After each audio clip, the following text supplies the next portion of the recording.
January 23rd, இந்த newspaper பார்க்கலாம். First page the tension rises in Manipur after Meitei man's killing. So Meitei அதுக்கப்புறம் வந்து குக்கீஸோ இந்த ரெண்டு இதில் வந்து எது ட்ரைபல் கம்யூனிட்டிஸ் பார்த்தாங்க எது வேலி கம்யூனிட்டிஸ்ன்றது செக் பண்ணிக்கணும். ஓகேவா? அண்ட் தென் வந்து மணிப்பூர் நெக்ஸ்ட் இந்த மணிப்பூரை சுற்றி பார்டரிங் ஸ்டேட்ஸ் என்னென்ன, மணிப்பூர் வந்து ஏதாவது foreign countries neighbouring countries border share பண்ணால் இந்த மாதிரி விஷயமும் பார்த்து வச்சுக்கணும். யூபிஎஸ்சி ப்ரிலிம்ஸ் பெர்ஸ்பெக்டிவ்ல ஆல்ரெடி வந்து நார்த் ஈஸ்டர்ன் ஸ்டேட்ஸோட பார்டரிங் ஸ்டேட்ஸ் வச்ச மாதிரி ஒரு கொஸ்டின் கேட்டிருக்காங்க ப்ரிலிம்ஸில். ஸோ இதையும் லைட்டாக பார்த்து வச்சுக்கோங்க. ஓகேவா? அண்ட் தென் வந்து அந்த நேஷனல் செக்யூரிட்டி அப்படின்னு சொல்லிட்டு பார்க்கும்போது GS3 டாப்பிக்கில் நார்த் ஈஸ்டர்ன் ரீஜன் இல்லாமல் இருக்கவே இருக்காது மெயின்ஸ் பெர்ஸ்பெக்டிவ்ல. ஸோ அதையுமே பார்த்துக்கணும். ஓகே, இதில் நெக்ஸ்ட் வேறு எதுவும் பெருசாக இல்லைம்மா.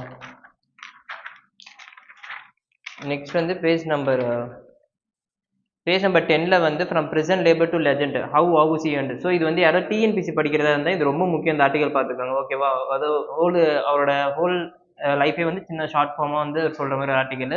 ஸோ டிஎன்பிசி படிக்கிறவங்க எல்லாம் வந்து தமிழ் டிஸ்ட்ரிக்ட் ரொம்ப வந்து இன்ட்ரெஸ்ட்டாக இருக்கவங்க இல்லை தமிழ் ஆப்ஷன் எடுத்தவங்க இதை கண்டிப்பாக பார்த்துக்கணும். ஓகேவா? Next page number 14 piece of wood first. So என்னன்னா ட்ரம்ப்போட போர்ட் ஆஃப் பீஸ் அப்படின்ற ஒரு சார்ட்டர் வந்து கன்ஃபார்ம் பண்ணியிருக்காங்க. ஏன்னா 19 கண்ட்ரீஸோட அத்தரைசேஷனோட ஆரம்பிச்சிருக்காங்க நேற்று. ஸோ இந்த 19 கண்ட்ரிஸ் அத்தரைசேஷன் எதுக்குன்னா இப்போ இந்த இதில் இருக்க நிறைய ஆர்டிகல் இன்னைக்கு இருக்க நிறைய ஆர்டிகல் வந்து ட்ரம்ப், கிரீன்லாண்டு, அதுக்கப்புறம் western hemisphere and then Europe இதை பேஸ் பண்ணி தான் இருக்கு. ஸோ இதில் ஃபர்ஸ்ட் என்னன்னா இந்த பீஸ் ஆஃப் போர்டுன்றது எதுக்குன்னா இப்போ ட்ரம்ப் வந்து இந்த போர்ட் ஆஃப் பீஸ் ஃபார்ம் பண்ணியிருக்காங்களா, இதை ஃபார்மேஷன் வச்சு எப்படிலாம் வந்து நம்ம ஸ்டெபிலிட்டி ரீஜன்ஸை கொண்டு வர முடியும் அப்படின்னு சொல்றதுக்கு. இப்போ இந்த பீஸ் ஆஃப் போர்டு வந்து இந்தியா சைன் பண்ணல. இந்தியா ஏன் சைன் பண்றதுக்கும் ரீசன் சொல்லியிருக்காங்க. ஃபர்ஸ்ட் சைன் பண்ணனா வந்து இப்போ அஃபிஷியலாக நம்ம இன்னும் சொல்லலை. ஆனால் வந்து ட்ரம்ப் சொல்லிட்டாரு இந்தியாலாம் வந்து 50 கண்ட்ரிஸ் அப்பயே சைன் போட்டாங்க அப்படின்னு சொல்லிட்டாரு. பட் ஆனால் வந்து அஃபிஷியலாக இந்தியா ஒன்றும் கன்ஃபார்ம் பண்ணல. ஓகேவா? ஸோ இப்போ என்னன்னா இப்போ ஆல்ரெடி வந்து இந்த Palestine issue, Israel Palestine issue, Russia Ukraine issue, அதுக்கப்புறம் வந்து நேஷனல் ஸ்ட்ராட்டஜிக் இம்பார்ட்டன்ஸாக இருக்குது. ஃபார் எக்ஸாம்பிள் கியூபா, கொலம்பியா இந்த மாதிரி எக்கனாமிக்கல் ரீஜன்ஸ் வந்து டீஸ்டெபிலைஸாக இருக்குது அப்படின்னு சொல்லிட்டு அப்போ வெனிசுலால ட்ரம்ப் எடுத்த ஆக்ஷன்ஸு இது எல்லாமே வந்து ஃபைனலாக எங்கே போய் நிற்கிதுன்னா இப்போது யூஎஸோட conflict resolution already Nobel peace பிரைஸுக்கு வந்து நாமினேட் பண்ணணும் அப்படின்னு சொல்லிட்டு ரொம்ப அவங்க இன்ட்ரெஸ்டாக இருந்தாங்க. கரெக்டாக? இப்போ நான் திருப்பி அதை ஸ்டெபிலைஸ் பண்ண போகிறேன், அதுதான் இந்த பீஸ் போர்டு அப்படின்னு சொல்லிட்டு அவங்க கொண்டு வந்தாங்க. இப்போ இதுல என்ன இஷ்யூ இந்தியாவுக்கு இருக்குன்னா, சப்போஸ் இந்தியா இதில் சைன் பண்ணிடுச்சுன்னா காஷ்மீர் இஷ்யூவே ஒரு பெரிய இஷ்யூ தான். இப்போ அதையே வந்து ட்ரம்ப் நான் எடுத்து நடத்தி உங்களுக்கு பீஸ் கொண்டு வரேன் அப்படின்னு சொல்லிட்டாங்கன்னா அது நம்மளோட சொவர்னிட்டியில் பாதிக்கிற மாதிரி இருக்கும். அப்போ நம்ம சொவர்னிட்டியை பாதிச்சுன்னா அதை டேரெக்டாக எங்கே போயிட்டு இருக்குன்னா இந்தியா வந்து இண்டிவிஜுவல் டிசிஷன் இண்டிபெண்டன்ட் டிசிஷன் எடுக்கிறதே பாதிக்கும். ஸோ இது எல்லாமே வந்து இந்தியாவுக்கு வந்து மல்டி த்ரெட்டான ஒரு ஆப்ஷனாகவே இருக்கு. ஸோ இந்தியா இதில் ரொம்பவே ஸ்ட்ராட்டஜிக்காக ஸ்டாண்ட் பண்ணுறது இம்பார்ட்டன்டான ஃபேக்டராக இருக்குது அப்படின்னு சொல்லி இதில் சொல்கிறாங்க. ஓகேவா? இவங்க பீஸ் போர்டு வந்து பீஸ் ஆஃப் போர்டுன்னு சொல்லிட்டு ரொம்பவே இதுவாக சொல்லியிருக்காங்க. பட் ஆனால் அந்த வேணா பட் ஆனால் என்னன்றது தெரிஞ்சு வச்சுக்கணும். ஓகேவா? Welcome deescalation. So Europe and rest of the world still be wary of heavy moves. So இப்போ என்னன்னா யூரோப்பியன் யூனியனில் February 1 இருந்து யூஎஸ்க்கு வர இம்போர்ட்ஸ் எந்த இம்போர்ட் எக்ஸ்போர்ட் இருந்தாலும் 10% வந்து அதில் டியூட்டி போட்டிருக்காங்க. ஓகேவா? அதுவே வந்து ஜூனுக்கு அப்புறம் 25% டியூட்டி ஆகும். எப்போனா அந்த கிரீன்லாண்டுக்கு யூ சப்போர்ட் பண்ணாத வரைக்கும். சப்போர்ட் பண்ணாங்கன்னா பொழைச்சிப்பாங்களா, இல்லைனா வந்து 25% டியூட்டிஸ். இப்போ இந்தியாக்கே வந்து அரௌண்ட் 150% டியூட்டிஸ் கிட்ட போகிறதா வந்து நிறைய டாக்ஸ் போயிட்டு இருக்கு. கரெக்டா? ஸோ இது எல்லாமே என்னன்னா வந்து ட்ரம்ப்போட அந்த வெஸ்டர்ன் ஹெமிஸ்பியரை ப்ரொடெக்ட் பண்ண அந்த 3 டாக்டர் நம்ம ஆல்ரெடி பார்த்துருந்தோம்ல. ஸோ எல்லாமே இது வந்து ரிலேட்டடாக இருக்கும். இதில் என்ன சொல்றாங்கன்னா இப்போ சப்போஸ் வந்து அந்த கிரீன்லாண்டுன்ற இஷ்யூக்கு வந்து சப்போர்ட் பண்ணிட்டாங்கன்னா நேட்டோன்ற ஒரு விஷயம் ரொம்பவே வந்து பாதிக்கப்படும் அப்படின்னு சொல்றாங்க. இந்த நேட்டோன்றது தான் வந்து does Trump Greenland plan signal the end of NATO அப்படின்னு சொல்லியிருக்காங்க. இது ரெண்டுமே வந்து கிட்டத்தட்ட ஒரே ஆர்டிகல் தான் டிஸ்கஸ் பண்றது. ஸோ இப்போ ஆர்டிக் ரீஜனோட இம்பார்ட்டன்ஸ் என்னன்னு சொல்லிட்டு பார்த்தோம்னா அங்கே இருக்க அன்ஹார்னஸ்டு பொட்டன்ஷியல் மினரல்ஸ் ரிசோர்சஸ் தான். ஸோ கோலுமே அங்கே அதிகமாக இருக்குது. மெயினாக வந்து critical minerals, rare earth minerals, for example lithium இந்த மாதிரி ரிசர்வ்ஸ் எல்லாமே அன்எக்ஸ்ப்ளோர்டு அன்டச்சடாக இருக்குது. கரெக்டாக? இப்போதைக்கு நம்ம ஆர்டிக் ரீஜனை பொறுத்த வரைக்கும் ஓரளவு வந்து ஃபுட் ஹோல்ட் யார் வச்சிருக்காங்கன்னா ரஷ்யா. ஏன்னா ரஷ்யாவோட நிறைய பார்ட்ஸ் ஆஃப் ஸ்டேட் வந்து ஆர்டிக் ரீஜனுக்கு டேரெக்டாகவே வந்து மேட்ச் ஆகும். ஓகேவா? ஸோ அவங்க நிறைய போர்ட்ஸ், ஷிப்பிங் யார்ட்ஸ், அப்புறமா வந்து பெரிய ஃபிளீட்ஸ்லாம் வந்து ஸ்டாண்ட் பண்ணுறதுக்கு ஐஸ் பிரேக்கர் ஷிப்ஸ் இது எல்லாமே வந்து ரஷ்யா ஹோல்ட் பண்ணி வச்சிருக்காங்க. இப்போ டேரக்டா இது என்ன ஆகுதுன்னா இப்போ ட்ரம்ப்போட அட்மினிஸ்ட்ரேஷன் கிரீன்லாண்ட் கிடைச்சிருச்சுன்னா இப்போ யூஎஸோட இம்பாக்ட்மே அங்கே அதிகமாக இருக்கும். யூஎஸ்மே வந்து அவங்க ஒரு ஃபுட் ஹோல்ட் கொண்டு வந்துருவாங்க. யூஎஸ்க்கு மெயினாக வெஸ்டர்ன் ஹெமிஸ்பியர் இப்போ நம்ம தான் டாமினேட் பண்ணணும்னு ஒரு ஐடியா அவங்களுக்கு வந்து எல்லா என்எஸ்எஸ் எல்லாத்தையுமே சொல்லிட்டாங்க. கரெக்டா? ஸோ இப்போ நேட்டோன்னு வரும்போது இப்போ டென்மார்க்ன்றது நேட்டோவில் வந்து ஒரு மெம்பர். நேட்டோன்றது யாரு? North Atlantic treaty organisation. அந்த நார்த் அட்லாண்டிக் ரீஜனில் இருக்க எல்லா கண்ட்ரீஸுமே கூட வந்து ஒரு அக்ரிமெண்ட் போட்டிருந்தாங்க. எங்க ஒருத்தர் மேலே யாராவது அட்டாக் பண்ணீங்கன்னா இந்த ஹோல் நேஷன் மேலே அட்டாக் பண்ணுறவங்க நாங்களாம் திருப்பி அட்டாக் பண்ணுவோம் அப்படின்னு சொல்லிட்டு. இப்போ கிரீன்லாண்டுன்றது டென்மார்க்கோட ஒரு டெரிட்டரி. அப்போ டென்மார்க்கே நேட்டோ மெம்பரா இருக்கும் போது அப்போ நேட்டோல இருக்க மெம்பர்ஸே அட்டாக் பண்றது வந்து நேட்டோவே எண்டு கொண்டு வந்துருமா? அப்போ நேட்டோட பேசிக் லாஜிக் என்ன ஆகுதுன்னா வந்து பர்ஸ்ட் அவுட் ஆகுதுங்க அப்படின்னு சொல்லிட்டு ஆரம்பிக்கிறாங்க.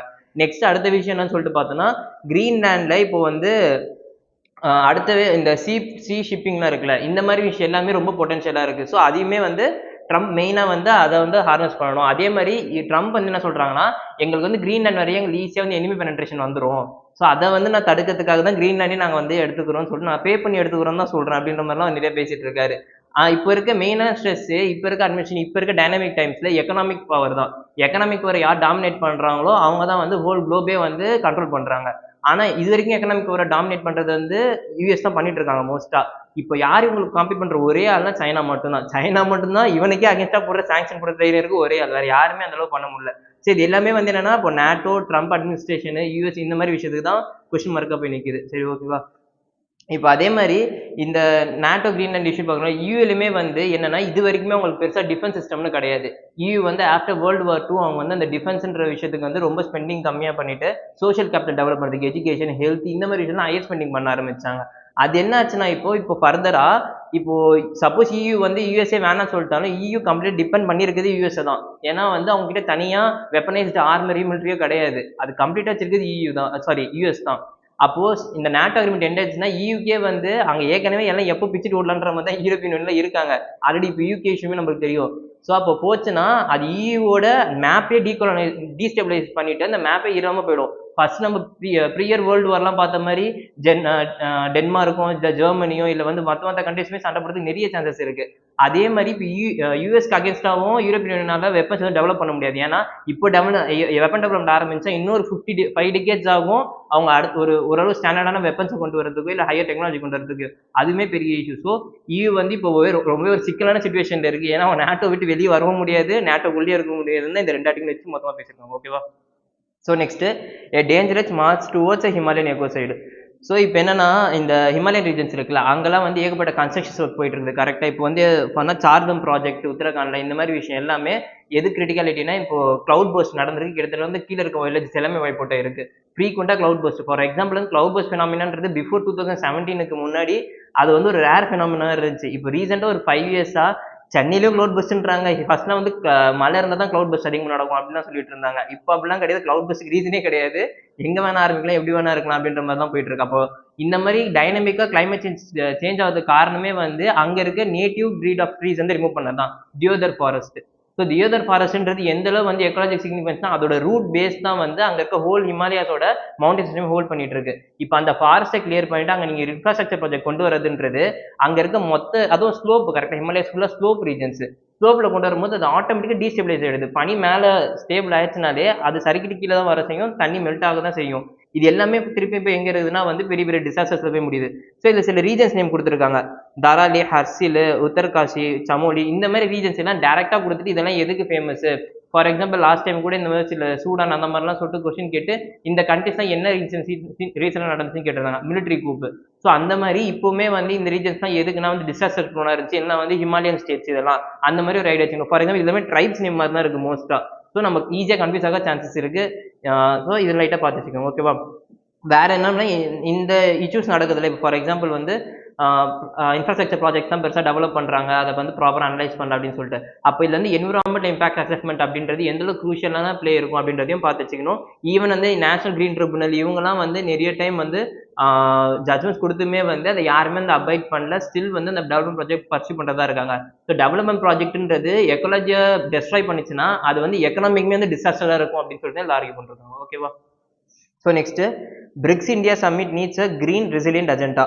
ஸோ பிரிக்ஸ் G20 சம்மிட் வந்து ரீசெண்டாக இந்தியா நடந்துச்சு. நெக்ஸ்ட் பிரிக்ஸ் சம்மிட்டுமே நடக்க போகுது. ஸோ பிரிக்ஸ் சம்மிட் நடக்குதுன்னா இப்போ வந்து ஆல்ரெடி ட்ரம்ப் வந்து சமகாண்ட இருக்கிற எதுக்குன்னா வந்து அவங்க டீடாலரைசேஷன் பண்றாங்க. யாரெல்லாம் டாலரை தவிர மற்ற கரன்சிஸ் யூஸ் பண்றீங்களோ அவங்க எல்லாருக்குமே இதுக்கு நாங்கள் சாங்ஷன் போடுவோம், சாங்ஷன் இன்க்ரீஸ் பண்ண போடும் அப்படின்னு சொல்லியிருக்காங்க. பிரிக்ஸ் கண்ட்ரி என்ன அக்ரிமெண்ட் கொண்டு வந்தாங்கன்னா இங்க இருக்க நேட்டிவ், அதாவது அவங்களோட ஒரிஜின் கரன்சிஸ் வச்சு நம்ம வந்து எக்ஸ்சேஞ்ச் ரேட் பண்ணிக்கலாம். அப்போ வந்து நம்மளுக்கு இப்போ இந்த இருக்க வாலட்டிலிட்டிலாம் கொஞ்சம் குறையும், இன்னும் வந்து நம்ம ஸ்ட்ராங்காக எக்ஸ்போர்ட் இம்போர்ட்ஸ் பண்ணிக்கலாம், ட்ரேட் டெவலப் ஆகும் அப்படின்னு சொல்லிட்டு அக்ரிமெண்ட் கொண்டு வந்தாங்க. ஸோ அதுக்கு அகேன்ஸ்டா பேசியிருந்தாங்க. இப்பவுமே என்ன சொல்றாங்கன்னா இப்போ G20ல இந்தியா ப்ரிசைட் பண்ணி எந்த அளவு வந்து கிரீன் ஃபியூயல் எனர்ஜிக்கு இம்பார்ட்டன்ஸ் கொடுத்தாங்களோ அதே மாதிரி பிரிக்ஸ் சம்மிட்லயும் பண்ணா இன்னும் பெட்டரா இருக்கும், ரெசிலியண்டா இருக்கும். இந்தியா வந்து ஃபியூச்சர்ல வந்து கிரீன் எனர்ஜி டிரான்ஸ்ஃபர்மேஷனுக்கு சஸ்டெயின் பண்றதுக்கு அப்படின்னு சொல்லியிருக்காங்க. ஓகேவா? இது அவ்வளவுதான் இந்த 2 ஆர்டிகல். நெக்ஸ்ட் பேஜ் நம்பர் 16 17 எதுவும் பெருசா இல்லை. 18ல வந்து 167 drugs sample flagged quality lapses in India. So வந்து இந்தியாவை பொறுத்த வரைக்கும் இந்த ட்ரக்ஸ், அதுக்கப்புறம் மெடிசன்ஸ், ஃபுட் ப்ராடக்ட்ஸ் இதெல்லாம் குவாலிட்டி வந்து ரொம்பவே வந்து கொஸ்டின் பண்ணிட்டு இருக்காங்க கரெக்டா. ஸோ அப்போ வந்து எஃப்எஸ்ஐ வந்து யூபிஎஸ்சி மெயின்ஸ்ல கொஸ்டின்ஸ் வந்திருக்கும் ஆல்ரெடி எஃப்எஸ்ஐ வச்சு பேஸ் பண்ணி அதை டேரக்டாவே கொஸ்டின் கேட்டிருக்காங்க.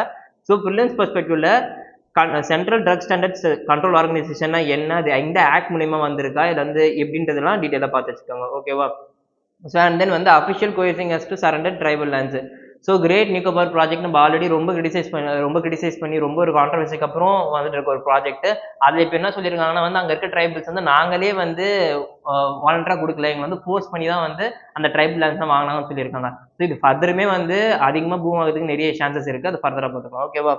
So next DRDO missile to feature at republic day. So இதில் இருக்க லாங் ரேஞ்ச் ஆன்டிஷிப் ஹைப்பர்சோனிக் மிசைல்னா மட்டும் என்னன்னு பார்த்துக்கோங்க ஓகேவா. அண்ட் டிஆர்டிஓனா அது ஆர்கனைசேஷன் எதில் ஃபார்ம் பண்ணாங்க, ஆக்டா இல்லை வந்து கான்ஸ்டன்ட் பாடின்ற மாதிரி செக் பண்ணிக்கணும் ஓகேவா.